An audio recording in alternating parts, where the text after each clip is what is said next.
இந்த உலகம், இந்த வழக்காடு மன்றம், இந்த நீதிமன்றம் எத்தனையோ விசித்திரமான வழக்குகளை சந்தித்திருக்கிறது. அப்படிங்கிற மாதிரி இந்த 2026ஆம் ஆண்டு வரக்கூடிய தேர்தல் இருக்குல்ல, அது இன்னும் பல காமெடிகளையும் பல தத்துபித்துகளையும் அச்சுபிச்சுகளையும் நமக்கு காமிச்சிட்டே இருக்கு. ரொம்ப என்டர்டைன்மெண்ட்டுக்கு பஞ்சமே இல்லாத ஒரு தேர்தலாக இருக்கிறது. அந்த என்டர்டைனர்ல முதல் கோமாளி, முதல் காமெடியன் யாரு அப்படின்னாக்க டிடிவி தினகரன் அண்ணன் தான். என்னங்க அப்படி சொல்லிட்டீங்க? ஆமாங்க, அதாவது திருப்பி திருப்பி எடப்பாடி என்ன சொல்லிட்டே இருக்கிறாரு. என்னத்தை திருப்பி திருப்பி அவர் பாணியில சொல்றாரு அப்படின்னாக்க, நாங்க பாஜகவோட கூட்டணியில இருக்கிறோம், பாஜகவோட வேற சிலர் கூட்டணியில இருக்கிறாங்க. இது என்ன, இது என்னன்னு புரியல. என்னுடைய அப்பா யாருக்கு மாமனாரோ அவருடைய அப்பா அப்படின்னு ஒரு டயலாக் இருக்க, ஒரு இது இருக்க, விடுகதை, அபூர்வங்கள் கதை இல்லையா, பாலச்சந்தர். அது மாதிரி அதிமுக பாஜகவோட கூட்டணி வச்சிருக்கு, ஆனால் பாஜக வேற சில கட்சிகளோட கூட்டணி வச்சிருக்கு. இப்ப நான் கேட்கிறேன், பாஜகவோட நீங்க கூட்டணி வச்சிருக்கீங்க, பாஜக வேற சிலரோட கூட்டணி வச்சிருக்கு. இப்ப அந்த கட்சியினரும் நீங்களும் கூட்டணியா இல்லையா? தெளிவாவே கேட்கிறேன். எடப்பாடி அண்ணன் அதிமுக கட்சிய நடத்திட்டு இருக்கிறாரு, ரைட், புடுங்கிட்டாரு, ரைட், அது வேற விஷயம். சரி, இப்ப அதிமுக கட்சியும் அமமுக டிடிவியினுடைய கட்சியும் இணைஞ்சிருக்கா இணையலையா? இதுக்கு பதில் சொல்லுங்க. சரி, இப்ப அப்படியே வச்சுக்குவோம். எடப்பாடி அண்ணன் வந்து பாரதிய ஜனதா கூட கூட்டணி வச்சிருக்காரு, ஓகே. பாரதிய ஜனதா கூட வேற சில கட்சி கூட்டணி வச்சிருக்கு, ஓகே. இப்ப தேர்தல் வரப்போகுது, வேட்பாளர்கள் நிறுத்த போறாங்க. அப்ப பாஜகவுக்கு அந்த பக்கத்துல இருக்கிற டிடிவி அவர்கள் சில இடங்கள்ல நிப்பாங்கல்ல, அவங்க ஆளுங்க, ரைட். அதே போல பாஜக சில இடங்கள்ல நிக்குமா? ரெண்டாவது பாயிண்ட். மூணாவது பாயிண்ட், ஏடிஎம்கேயும் பெரும்பான்மையான இடங்கள்ல நிக்குமா? மூணாவது பாயிண்ட். இப்ப அதிமுக பாஜக கூட்டணியில இருக்கிறதுனால பாஜகவுக்கு மட்டும்தான் பிரச்சாரம் செய்யுமா? பாஜக வந்து அதிமுக கூடயும் கூட்டணி இருக்கு, அமமுக கூடயும் கூட்டணி இருக்குனாக்க பாஜக ரெண்டு பக்கமும் போய் பிரச்சாரம் செய்யுமா? அப்ப அமமுக அதிமுகவுக்கு பிரச்சாரம் செய்யுமா செய்யாதா? டிடிவியினுடைய கட்சியினருக்கு எடப்பாடி அண்ணனுடைய அன்கோக்காரர்கள்லாம் சேர்ந்து பிரச்சாரத்துக்கு போவாங்களா மாட்டாங்களா? அங்க வேட்பாளரை நிறுத்துவாங்களா மாட்டாங்களா? அதே போல டிடிவி அண்ணன் ஏடிஎம்கே நிக்கிற இடத்துல நிப்பாரா மாட்டார்? அப்படி ஏடிஎம்கே நிக்குதுனாக்க அவங்களுக்கு போய் ஓட்டு சேகரிப்பாரா மாட்டார்? எதுக்கு எடுத்தாலும் எடப்பாடி அண்ணன் என்னடானாக்க, நான் தான் அமித்ஷா என்னங்க சொன்னாரு, தமிழ்நாட்டு கூட்டணிக்கு யார் தலைவர்னு சொன்னாரு? நான் தானே தலைவர்னு சொன்னாரு. சரி, யாரு ஆட்சி அமையும் அப்படின்னு சொன்னாரு? அதிமுக தானே ஆட்சி அமைக்குன்னு சொல்றாரு. நான் தான் சிஎம் வேட்பாளர் எடப்பாடி, அவ்வளவுதான் அப்படின்னு அவரு ஒரு புது விளக்கத்தை கொடுக்குறாரு. நயினார் நாகேந்திரன் அண்ணன்ட்ட கேட்டாக்க அவரு எல்லாம் வந்து இன்னும் நாள் இருக்கு, இன்னும் கூட்டணி முடிவுக்கு வரத்துக்குலாம் நாள் இருக்கு, அப்போ எல்லாமே நல்லதா நடக்கும், நீங்க நினைக்கிறதெல்லாம் நடக்கும் அப்படின்னு அவரு சொல்றாரு. சரிங்க, அப்படி இன்னும் கூட்டணிக்கு நாள் இருக்கு அப்படின்னாக்க இப்ப பாஜகவும் அதிமுக மட்டும் அவசர அவசரமா கூட்டி சேர்ந்தீங்கன்றதுக்கு காரணம் கிடையாது.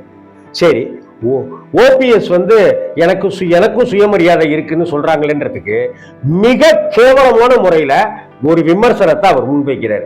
எல்லாருக்கும் சுயமரியாதை இருக்குங்க, உங்களுக்கு கூட சுயமரியாதை இருக்குன்னு நயினார் நாகேந்திரன் அந்த கேள்வி கேட்ட பத்திரிகையாளர்கிட்ட கேட்கிறாரு. கரெக்டு தான், அந்த கேள்வி கேட்டவருக்கு ஒரு சுயமரியாதை இருக்கு, இந்த கேள்விக்கு பதில் சொன்ன நயினாருக்கு ஒரு சுயமரியாதை இருக்கு. ஆனா எல்லாருக்கும் சுயமரியாதை இருக்கு. ஆனா ஓபிஎஸ் அவர்கள் உங்களுக்காக காவடி தூக்கி இத்தனை ஆண்டு காலம் அத்தனை அவமானங்களையும் சந்திச்சுட்டு இருந்தவரு மோடி சந்திக்கல, கூப்பிடல அப்படின்றதுனால எனக்கும் சுயமரியாதை இருக்குன்னு சொல்லி அந்த கட்சியிலிருந்து கூட்டணியிலிருந்து விலகிறேன்னு அறிவிக்கிறாரு. இப்ப அதுக்கு நீங்க கேட்டாக்கா நீங்க என்ன பதில் சொன்னீங்க? என்னங்க இது, மோடியை சந்திக்கிறது என்ன பெரிய விஷயமா? என்கிட்ட சொல்லியிருந்தா நான் கூட்டு போயிருப்பேனே அப்படிங்கிற மாதிரி நயினார் அறிவிக்க விட்டார். அதற்கு அடுத்தாப்புல என்னடானாக்க, ஏற்கனவே அதிமுகவில் நயினார் இருக்கும் போதே ஓபிஎஸ்க்கும் நயினார் நாகேந்திரனுக்கும், அதாவது ஒரே சமூகத்தை சேர்ந்த 2 பேருக்கும் குட்டிக்கிச்சு, குறைச்சல் இருந்துச்சு அப்படின்னு சொல்லப்படுது. அதுக்காகத்தான் இந்த தடவை நயினார் வந்து ஓபிஎஸ் பழி வாங்கிட்டாரு அப்படின்னு சொல்லப்படுது.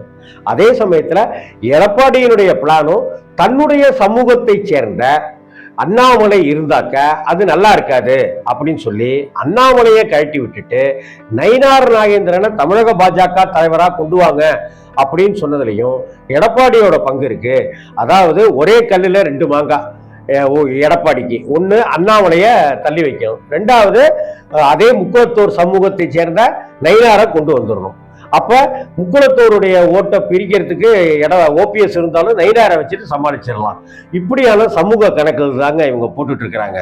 ஆனா அதிமுக காரங்களை பொறுத்த வரைக்கும், ரெட்டையில சின்னத்துக்கு ஓட்டு குத்துறவங்களை பொறுத்த வரைக்கும், எம்ஜிஆருடைய விசுவாசிகள்னும் ஜெயலலிதாவுடைய விசுவாசிகள்னு சொல்லிட்டு இருக்கிறவங்களை பொறுத்த வரைக்கும் இந்த கணக்கெல்லாம் பார்க்க மாட்டாங்க. இந்த முக்குளத்தூர் வாக்கு வங்கி அது இது எல்லாத்தையும் கடந்து யாருக்கு துரோகம் செஞ்சாங்க அப்படிங்கிறத வச்சுக்கிட்டு தான் ஓட்டு போடுவாங்க. இந்த முறை அந்த ஓட்டு அதிமுகவோட ஓட்டு பாஜகவுக்கு விழுமா, பாஜகவோட ஓட்டு அதிமுகவுக்கு விழுமா, முக்குளத்தூருடைய வாக்க ஓபிஎஸ் பிரிப்பாரா, முக்குளத்தூர் இருக்கிறதுனாலயே தலைவரா இருக்கிறதுனாலயே பாஜகவுக்கு முக்குளத்தூருடைய வாக்குகள்லாம் கிடைச்சிருமா, ஓபிஎஸ் தனியா ஒதுக்கி வச்சிட்டதுனால முக்குளத்தூர் வாக்குகள் கிடைக்காதா, இது எல்லாத்தையும் தாண்டி எம்ஜிஆருடைய விசுவாசிகளோட ஓட்டு உங்களுக்கு வேணுமா வேணாமா, ஜெயலலிதாவுடைய விசுவாசிகளுடைய ஓட்டு உங்களுக்கு வேணுமா வேணாமா. இன்னைக்கு திருமாவளவன் வந்து எம்ஜிஆரையும் ஜெயலலிதாவையும் ஏதோ குற்றம் குறையா பேசிட்டாரு, கொந்தளிச்சிடுவேன், பொறுத்தது போதும் மனோகரான்னு ஜெயக்குமார் எல்லாம் வந்து இன்னைக்கு பேசிட்டு இருக்கிறாரு.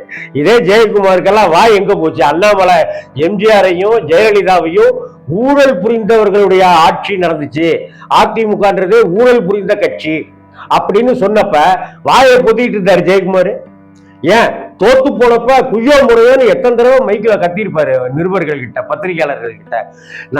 நான் வந்து மகாராஜா மாதிரி ஜென்டிலா ஜெயிச்சவங்க. நானு இந்த பாஜக கூட கூட்டணி வச்சதுனாலதாங்க நான் தோத்து போனேன் அப்படின்னு தலையில அடிச்சுக்கிட்டு கதறினாரு, கண்ணீர் விட்டாரு, ஒப்பாரி வச்சாரு. இன்னைக்கு விடுதலை சிறுத்தைகள் கட்சியினுடைய திருமாவளவன் ஐயாவை பார்த்து, அண்ணனை பார்த்து அவர் சொல்றாரு, இன்னைக்கு வந்து அவருக்கு முதலாளி வந்து கலைஞர் ஆயிட்டாரு, திருமாவுக்கு முதலாளி கலைஞர் ஆயிட்டாரு, திருமாவுக்கு முதலாளி ஸ்டாலின் ஆயிட்டாரு, அதனால அவங்களுக்கு கூஜா தூக்குறது, அவங்களுக்கு ஜால்ரா அடிக்கிறதுன்னு அவங்கள சந்தோஷப்படுத்துறதுக்கு எதை வேணாலும் பேசட்டும். ஆனா எம்ஜிஆரையோ ஜெயலலிதாவையோ அப்படி தாக்கி பேசினாக்க நாங்க சும்மா இருக்க மாட்டோம் அப்படின்னு. அப்பா ஜெயக்குமாருக்கு என்னடா இப்படி வீரம், இம்புட்டு வீரம் வந்துருச்சு அப்படின்னு அதிமுக காரங்களே கேள்வி பேசுறாங்க. ஏன்னா எந்த பாஜக வந்து அமித்ஷாவே சொல்லிட்டு போனாருங்க, எடப்பாடி ஆட்சி இருக்கும்போது தமிழகத்துக்கு வந்த அமித்ஷா இப்ப நடந்துட்டு இருக்கிற அதிமுக ஆட்சி ஊழல் செய்து கொண்டிருக்கிற ஆட்சி அப்படின்னு சொன்னாரு. அந்த அமித்ஷா கூட கையை தூக்கிட்டு நீங்க கூட்டணியில் இருந்தாக்க இதை விட கேவலம் என்ன? அமித்ஷாவை கேளுங்க, ஜெயக்குமார் இந்த தடவை உங்களுக்கு எடப்பாடி சீட்டு கொடுத்துருவாருன்னு பார்த்துருவோமா? சரி, இதெல்லாம் ஒரு பக்கம் இருக்க, அந்த ஒரு 5 கிடைக்கிற ஒரு 4 சீட்டு 5 சீட்டு வேணுங்கிறதுக்காக திருமாவளவன் வந்து திமுக மடிப்பிச்சை கேட்கிறாரு. எவ்வளவு கேவலமான வார்த்தைங்க, மடிப்பிச்சை கேட்கிறாரு அப்படின்னீங்க. திருமாவளவன் திமுக கூட்டணியில இருந்துகிட்டு திமுகவுல ஒரு 5 சீட்டு கொடுங்கன்னு பிச்சை கேட்கிறாருன்னு சொல்றீங்களே, அந்த திருமாவளவன் நம்ம பக்கம் வந்துட்டாக்க நல்லா இருக்கணும்னு நீங்க ரெட் கார்பெட் சிகப்பு கம்பளம் பிரிச்சு வரவேற்கிறேன்னு உங்க தலைவர் எடப்பாடி சொன்னாரு. அப்ப எங்க போச்சு உங்க காது, உங்க வாய்? இல்ல எங்களுக்கு திருமாவளவன் இன்னைக்கு சொல்லுங்க ஓப்பனா, அதிமுக காரங்க எடப்பாடியா இருக்கட்டும் இல்ல ஜெயக்குமாரா இருக்கட்டும், மைக்கு வந்தாக்க உடனே மைக்க வாயில நீட்டினாக்க உடனே சந்தோஷமாயிடுவார் ஜெயக்குமார் சொல்லட்டும், எங்களுக்கு திருமாவளவன் வேணாம், திருமாவளவனுடைய சமூகத்தினுடைய வாக்குகள் எங்களுக்கு தேவையில்லை அப்படின்னு சொல்லட்டுமே. எனவே திருமாவளவன் அந்த சமூகத்தினரையே இழிவுபடுத்துற விதமா திமுக போய் மண்டிட்டு 5 சீட்டுக்கு பிச்சை கேட்கிறாரு அப்படின்னு சொல்றீங்களே, இதெல்லாம் என்ன அநியாயம்? ஒரு நாகரிகமும் ஒரு பண்பு வேணாமா? திருமாவளவன் எம்ஜிஆர் அவர்களை பற்றியும் ஜெயலலிதா அம்மையார் பற்றியும் என்ன சொல்லியிருக்காருங்கிறத தயவு செய்து புரிந்து கொண்டு அவரை விமர்சிங்க. அடுத்த நாள் கேட்கும்போது அவர் தெளிவா சொல்றாரு, நான் என்ன காரணத்துக்காக சொன்னேன் அப்படிங்கிறத தெளிவா சொல்றாரு. அப்படி இருக்கும்போது இங்க ஏன் கலைஞர் மட்டும் குறிவைக்கப்படுகிறார், இதுதான் அவருடைய பாயிண்ட். எந்த ஒரு விஷயமா இருந்தாலும் தமிழ் தேசியம் பேசிட்டு இருந்தது பெரியார், தமிழ் தேசியம் பேசிட்டு இருந்தது அண்ணா, தமிழ் தேசியம் பேசிட்டு இருந்தவர் கலைஞர், தமிழ் தேசிய உணர்வோடையே இருந்தவர் எம்ஜிஆர், தமிழ் தேசிய உணர்வோடையே இங்க பல அரசாங்க முனைப்புகளை செய்தவர் ஜெயலலிதா. ஆனால் அவங்களையெல்லாம் எதிர்க்காதவர்கள் கலைஞரை மட்டும் ஏன் எதிர்க்கிறாங்கன்றதுதான் அவருக்கு சொல்ல வந்த விஷயமே. இதை நல்லா திரும்ப தெளிவா நிதானமா சாயந்தரம் 6 மணிக்கு மேல இல்லாம நல்ல பகல் பொழுதுல நிறுத்தி நிதானமா காலையில ஒரு ஃபில்டர் காஃபியை குடிச்சிட்டு நிதானமா அந்த வீடியோவை கேட்டாக்க தெளிவா தெரியும் யாருக்கா இருந்தாலும். அப்படி இருக்கும்போது நீங்க வேணா சொல்லுங்க, திருமாவளவனுடைய சமூகத்தினுடைய வாக்குகள் அதிமுகவுக்கு வேண்டாம், ஏன்னா அவர் தான் பிச்சை எடுக்கிறாருன்னு சொல்றீங்கல்ல திமுகவில். அப்படி பிச்சை எடுக்கிற கட்சி உங்களுக்கு வேணுமா? சிகப்பு கம்பளம் ஏன் விரிகிறார் எடப்பாடி இல்லையா? அதனால சொல்லுங்க. இந்த டிடிவி அப்படிதான், ஏதோ எம்ஜிஆர் கிட்டையும் ஜெயலலிதா கிட்டையும் ரொம்ப விசுவாசமா இருந்த மாதிரி ஜெயலலிதா கிட்ட இருந்துட்டு கோடி கோடியா அந்நிய செலாவணி மோசடியும் ஊழலும் செய்தது யாருங்க? எடப்பாடி இல்லாம ஓபிஎஸ்க்கும் இல்லாம இரட்டை இலை சின்னத்தை வாங்கறதுக்கு அங்க லஞ்சம் கொடுத்தது யாருங்க? அதுக்காக திகார் செயலுக்கு போனது யாருங்க? இந்த டிடிவி அவர் தானுங்க. டிடிவி தினகரன் எனக்கு ரொம்ப பிடிச்ச விஷயம் என்னன்னாக்கா, சிரிச்சுக்கிட்டே பேசுவார். அவரை என்ன வருத்தமா இருந்தாலும் சரி சிரிச்சுக்கிட்டே மனுஷன் பேசுவார். அது எனக்கு ரொம்ப பிடிக்கும். அவருடைய பாடி லாங்குவேஜ், அந்த ஸ்டைல் எனக்கு ரொம்ப பிடிக்கும். மற்றபடி பிடிக்கிறதுக்கு வேற ஒன்றும் இல்லைங்க. எல்லாம் காமெடி பீஸாவே மாறிட்டு வராங்க. அதிமுகவில் இருக்கிற ஒவ்வொருத்தருடைய பேச்சுகளும் இன்னைக்கு பார்க்கும்போது அப்படிதான் தெரியுது. இதுல தேமுதிகவும் பார்த்தாக்கா கருப்பு எம்ஜிஆர், சகப்பு ஜெயலலிதா அப்படி இப்படின்னு அவங்களும் போஸ்ட் வைக்கிறதுனா அப்படி இப்படின்னு தனக்கு கேப்டனுக்கு இருக்கிற ஒரு ஓட்டு சதவிகிதத்தை பிரேமலதா விஜயகாந்த் நம்பலையோன்னு எனக்கு ஒரு சந்தேகம். கேப்டனுக்குன்னு ஒரு மதிப்பு இருக்குல்ல, ஒரு கெத்து இருக்குல்ல, ஒரு மரியாதை இருக்குல்ல. ஆமா, அதனாலதான் திடீர்னு ரஜினிகாந்துக்கு 50 வருஷம் ஆயிடுச்சுங்க, கமலஹாசன் சினிமாவுக்கு 60 வருஷம் ஆயிடுச்சுங்க, சிவாஜி 1952 எத்தனை வருஷம் ஆயிடுச்சுன்னு பாருங்க. இன்னமும் விஜயகுமாரின்னு ஒரு பழங்காலத்து நடிகை இன்னமும் வாழ்ந்துட்டு இருக்கிறாங்க. இன்னமும் எத்தனையோ பேர், எம்.எஸ். விஸ்வநாதன்லாம் நம்ம சினிமாவுக்கு ஏதாவது விழா எடுத்திருப்போமா? இசைஞானி இளையராஜா சினிமாவுக்கு ஏதாவது விழா எடுத்திருக்கிறோமா? யோசிச்சு பாருங்க.